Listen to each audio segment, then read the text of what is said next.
గత ప్రభుత్వం తెలంగాణ వచ్చిన తర్వాత కూడా కేసీఆర్ ప్రభుత్వం ఎటువంటి ఆమెకు గుర్తింపు ఇవ్వలేదు.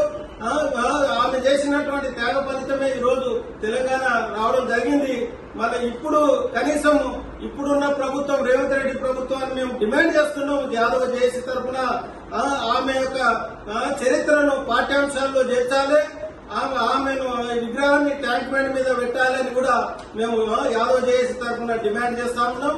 ఆమెను ఏదైతే అధికారికంగా ఏదైతే బెల్లి లలిత యొక్క వర్ధంతి సభను అదేవిధంగా జయంతి కార్యక్రమాలను అధికారికంగా ప్రభుత్వం నిర్వహించాలని కూడా యాదవ్ జేఏసీ డిమాండ్ చేస్తా ఉంది.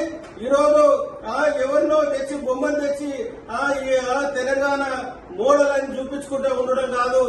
ఈ రోజు బెల్లి లలితను మోడల్ గా పెట్టుకుని ఈ రోజు తెలంగాణ తల్లిగా చూపించాల్సిన అవసరం ఈ రాష్ట్ర ప్రభుత్వానికి ఉంది.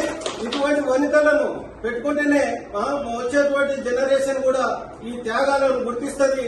ఆ రకంగా వాళ్ళు కూడా తయారైంది కావడానికి అవకాశం ఉంటుంది. కాబట్టి ప్రభుత్వాన్ని మేము డిమాండ్ చేస్తా ఉన్నాం.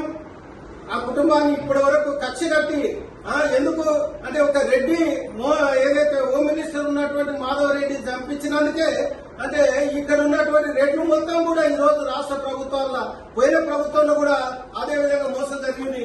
మరి ఇప్పుడు కూడా ఏమి ఇబ్బంది అవుతుంది ఆమెను గుర్తించి ఆ కుటుంబానికి ఒక ఎమ్మెల్సీ ఇవ్వాలని కూడా ఈ రాష్ట్ర ప్రభుత్వాన్ని డిమాండ్ చేస్తా ఉన్నాం.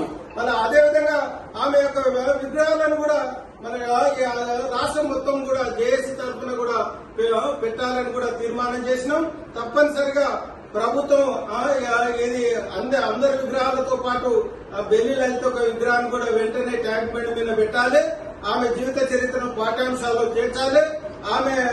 ఆమెను అధికారికంగా గుర్తించాలని కూడా ఈ తెలంగాణ ప్రభుత్వాన్ని రేవంత్ రెడ్డి ప్రభుత్వాన్ని యాదవ్ జేఏసీ డిమాండ్ చేస్తా ఉంది.